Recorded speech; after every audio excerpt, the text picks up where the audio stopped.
Hi, hello and welcome to my channel Cricket Tricks. I'm Vijay Simha. Today we'll be giving the post-match analysis of second T20 International and also pre-match analysis of third T20 International and also the key players as well. Thank you. Okay, coming to the post-match analysis of second T20 International between India versus Sri Lanka. Sri Lanka had won the toss and elected to field. Indian openers gave a solid start. Though it was a debut for Ruturaj Gaikwad, he played a fairest knock and he scored valuable runs. Dhawan, as usual, got a start, but he is getting out on 40s. That is a bit of a concern for him and as well as for the Indian cricket. He needs to start converting the 30s and 40s to big ones, keeping the selection for World Cup T20 in mind as well. Devdutt Padikkal made his debut beautifully, but got out for an unplayable ball of Wanindu Hasranga. Sanju Samson failed yesterday. Needs to be a bit more aggressive as it's a game of T20. You can't be so much defensive. Nitish Rana, he was also okay in his debut, but he got deceived by Chamira's top class bowling. Coming to Sri Lankan bowlers, Chamira was very good considering his wicket and also the economy that he conceded. They actually utilized the resources very well yesterday, Sri Lankans, giving the ball to Akila Dhananjaya and also he took the key wickets of Shikhar Dhawan and also Sanju Samson as well. Wanindu Hasranga, he's the number 2 T20 ranking bowler as per the ICC rankings currently. He picked the wicket of Devdutt Padikkal, who was on a song yesterday, though it was his debut. He made a solid start, I would like to say. Shanaka, he also picked a wicket of Ruturaj Gaikwad, who was playing really well. Rest of all the bowlers, especially the spinners, bowled with a good economy, though they didn't get the wickets. Coming to Sri Lanka's batting, Avishka Fernando's key wicket was picked up with the brilliance of Bhuvneshwar Kumar. Minod Banuka played really well yesterday and scored valuable 36 runs of 31 deliveries. Again, want to highlight this. I'm really not sure why Banuka Rajapaksa is not picked in the playing 11. But instead of him, they went out for the Sadira Samaravikrama, who was really not effective with the bat. Dasun Shanaka, who failed yesterday as well in the batting department.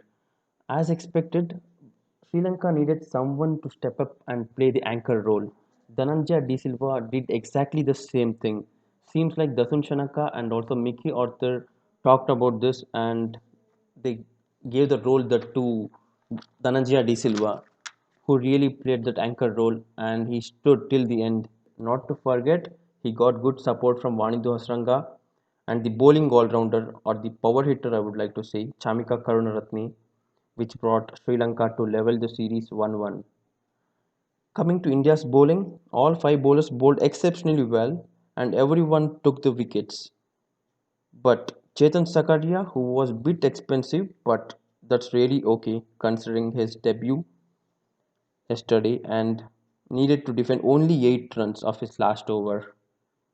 So Sri Lanka won the second T20 and we will head to the final or decider, that is third T20 between India and Sri Lanka. Coming to the pre-match analysis of third T20 between India and Sri Lanka, held at R. Premadasa Stadium, Colombo, which starts at 8 p.m. Sri Lanka will be flying high as they held their nerve and came out with the much needed result they were looking for.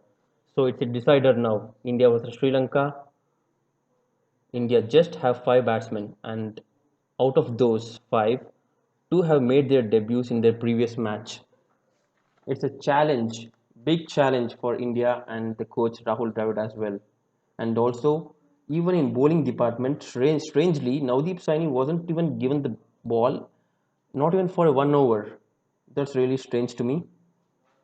Not to forget, he was under a bit of pain after he went for a catch in yesterday's game.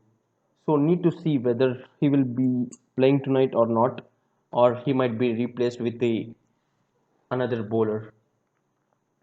Even Chetan Sakaria made his debut in the previous match, so it's an inexperienced Indian team versus Sri Lanka. So the probable 11 of Sri Lanka: Avishka Fernando, Minod Banuka, Dhananjaya De Silva. Here, I don't know whether they are going to bring back Banuka Rajapaksa in place of Sadira Samaravikrama or they will stick on with Sadira Samaravikrama. So, need to wait and watch for that. Dasun Shanaka, the captain. Ramesh Mendes, Vanindu Hasranga, Chamika Karunaratne, Isru Udana, Akila Dhananjaya, Dushman Chamira. Indian playing 11, Shikhar Dhawan, Ruturaj Gaikwad, Devdutt Padikkal, Sanju Samson, Nitish Rana, Bhuvneshwar Kumar, Kuldeep Yadav, Rahul Chahar. Here Navdeep Saini might be replaced with R. Sai Kishore. Big chance for an young boy. Chetan Sakaria and Varun Chakravarti. Not to forget, today is a special day for Sri Lanka's cricketing history. Exactly 15 years ago on this day, Mahela Jayawardene and Kumar Sangakkara had scored 624 runs, where Mahela Jayawardene's contribution was 324 and Kumar Sangakkara's contribution was 287, which is highest partnership in terms of Test cricketing history. So if you are making any fantasy team, something like that, here are the key players: Shikhar Dhawan, Ruturaj Gaikwad, Sanju Samson, Devdutt Padikkal, Rahul Chahar, Bhuvneshwar Kumar, Avishka Fernando, Vanindu Hasranga, Chamika Karunaratne, Dhananjaya De Silva, Dushman Chamira. These players are going to fetch a lot of points. Coming to the favorites, considering the inexperienced Indian cricket team playing today and Sri Lankan playing 11, I would like to say Sri Lanka is little more favorite compared to India's, but still, who knows? It's a T20 game, anything can happen, and anyone who has performed well can come up with the flying colors. Let's hope India performs well and Sri Lanka also gives a good fight. So we got to wait and watch whether Sri Lanka can win this and come out of the five series losing streak, or will it be their sixth? We need to wait and watch. Only time can answer. Or will it be India, the inexperienced side, will grab this series too, along with the ODI? Okay, thank you so much for listening. Have a good day ahead. If you like it, please share, subscribe, and don't forget to hit on the like button and also the bell icon for future notifications.